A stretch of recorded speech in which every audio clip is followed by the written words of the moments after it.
내가 종종 걸음을 치며 집을 나서자 하늘에서는 달과 별과 거대한 창공이, 그리고 원형 광장에서는 시청이며 마리아 입상과 성당이 갑자기 나를 덮쳐왔다.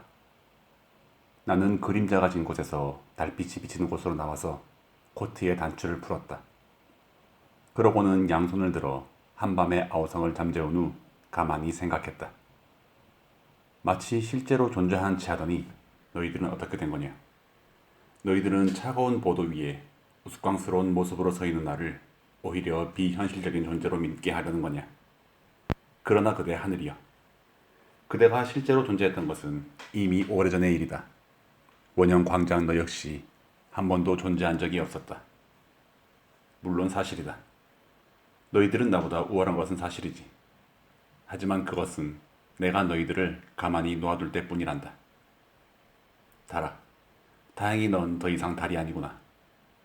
달이라고 이름 붙여진 너를 여전히 달이라고 부르는 것은 내가 무심했기 때문인지도 모르겠어.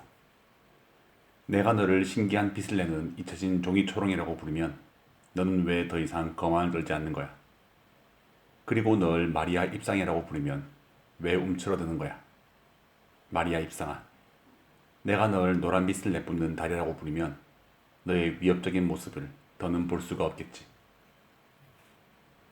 너희들을 깊이 생각하는 것은 너희들에게 좋지 않다는 것이 사실인가 보구나. 용기도, 건강도 쇠퇴하는 걸 보니 말이야. 사물을 깊이 생각하는 사람이 술주정뱅이에게 배운다면 아주 유익할 텐데. 왜 모든 것이 조용해진 거지? 바람이 더 이상 불지 않는 것 같군. 가끔 작은 바퀴를 달고 있는 것처럼 광장 위를 돌아다니는 작은 집들도 단단히 붙어 있는 걸. 아주 조용해. 보통 때에는 땅과 구별이 되는 가늘고 검은 선이 지금은 전혀 보이지 않아. 그래서 나는 마구 달리기 시작했다. 아무런 방해도 받지 않고 그 큰 광장 주위를 무려 3번이나 뛰었다. 그리고 술주정꾼을 만나지 못했기에 속도를 줄이지도 않고 힘들다고 느끼지도 않으면서 카를거리를 향해 뛰었다. 내 그림자 역시 내 옆에서 마치 벽과 길바닥 사이에 오목하게 팬 길을 가르듯 벽에 붙은 채 달려왔다. 소방서를 지나가고 있을 때쯤 작은 원형 광장에서 소음이 들려왔다. 이윽고 그곳으로 접어들자 분수의 울타리에 기대어 서 있는 술주정뱅이가 보였다. 그는 팔을 수평으로 들고는 나무 슬리퍼에 끼어있는 2발을 동동 구르고 있었다. 호흡을 진정시키기 위해 잠시 멈추었던 나는 곧 그에게로 다가가 실크 모자를 벗고 스스로를 소개했다. 안녕하십니까, 친절한 귀인나리. 저는 지금 23인데 아직 이름이 없습니다. 하지만 당신은 분명히 이 대도시 파리 태생으로 매우 경이로우며 노래처럼 리드미컬한 이름을 가지고 있겠죠. 우아한 프랑스 궁정의 아주 부자연스러운 향기가 당신을 둘러싸고 있군요. 당신은 분명 높직하고 밝은 테라스에서 꽉 끼는 코르셋을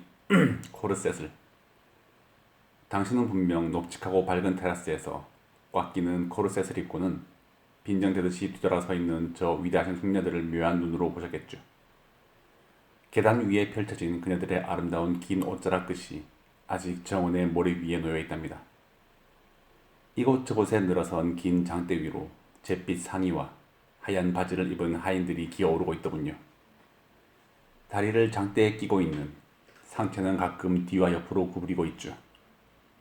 그들은 밧줄에 매인 거대한 잿빛 아마포를 땅바닥으로부터 공중으로 팽팽하게 펼쳐야 하는데 그것은 위대하신 숙녀분들께서 안개 낀 아침을 원했기 때문이죠. 문득 그가 트림을 하여 나는 매우 놀랐다. 신사나리, 정말 당신이 우리의 파리, 저 폭풍우 치는 파리에서 온 게 사실인가요? 이 미친 듯 우박에 떨어내린 날씨에 말입니까? 그가 다시 트림을 했으므로 나는 매우 당황하여 말했다. 그것이 저에게 대단한 영광을 가져온 것은 알고 있습니다. 나는 손가락을 재빨리 움직여 코트의 단추를 채우고 나서 부끄러워하며 말했다. 내 말에 대답할 가치가 없다는 걸 알고 있어요. 하지만 제가 당신에게 질문을 하지 않는다면 저는 울면서 인생을 보내야 할 겁니다. 그런데 멋쟁이 신사나리, 사람들이 나에게 해준 이야기가 사실인가요? 파리엔 멋지게 치장한 옷을 입은 사람들만이 있나요? 단지 현관만 있는 집들이 있나요? 또 여름날 하늘은 물 흐르듯 푸르고 하얗게 뭉쳐진 작은 구름들로 아름답게 장식되어 있고 그 구름은 전부 하트 모양이라는 게 사실인가요? 게다가 거기엔 늘 대성황을 이루는 진기품 전시실이 있죠. 그곳에는 최고의 영웅들, 범죄자들, 연인들의 이름표가 매달려 있는 나무들이 서 있다면서요. 또 이런 말도 있더군요. 이 틀림이 없는 허위소식 말입니다. 파리의 거리가 갑자기 둘로 갈라진다는데 사실인가요? 거리들이 불안하다는데 정말 그런가요? 항상 모든 게 제대로이지 않다는데 어찌 그럴 수 있죠? 사고가 한 번 나면 사람들은 길바닥에 거의 닿지 않을 정도로 큰 걸음걸이로 모여든다죠. 모두가 호기심에 차 있지만 실망하게 될까봐 겁을 낸다죠. 그들은 다들 숨을 헐떡대면서 머리를 앞으로 대민다죠. 그러다가 서로 몸이 닿으면 깊이 머리를 숙여 이렇게 용서를 구한다면서요. 정말 죄송합니다. 고의가 아니었습니다. 사람들이 너무 많이 있어서요. 용서하십시오. 죄송하게도 제가 너무 서둘렀군요. 그 점을 시인하고 사과합니다. 제 이름은 제롬 파러시입니다.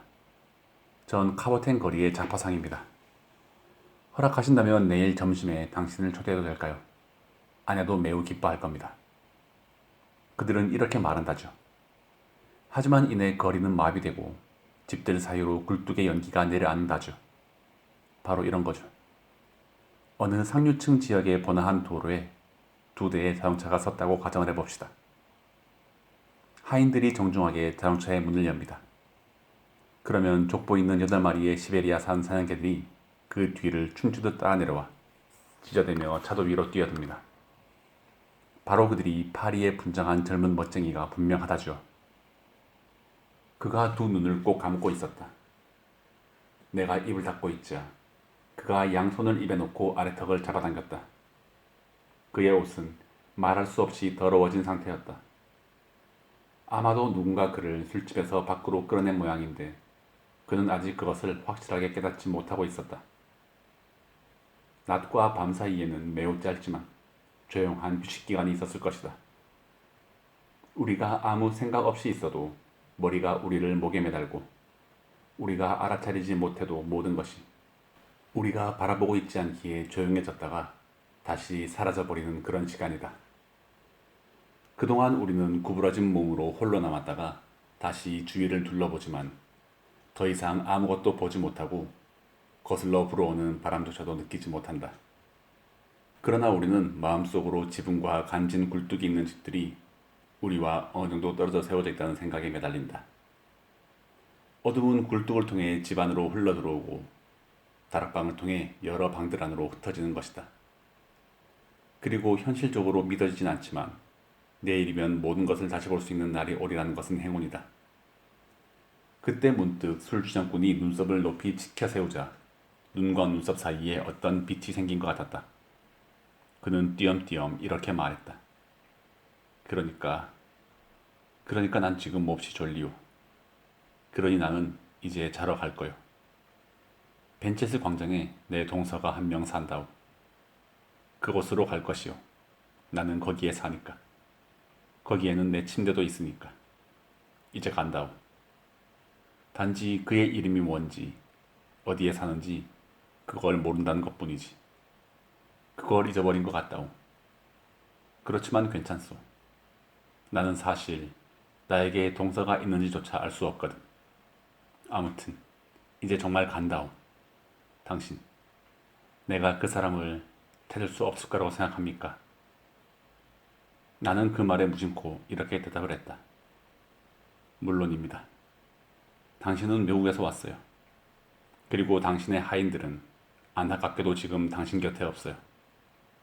허락하신다면 제가 당신을 모시고 가겠습니다. 그는 대답하지 않았다. 그래서 나는 그가 팔짱을 끼도록 내 팔을 내밀었다.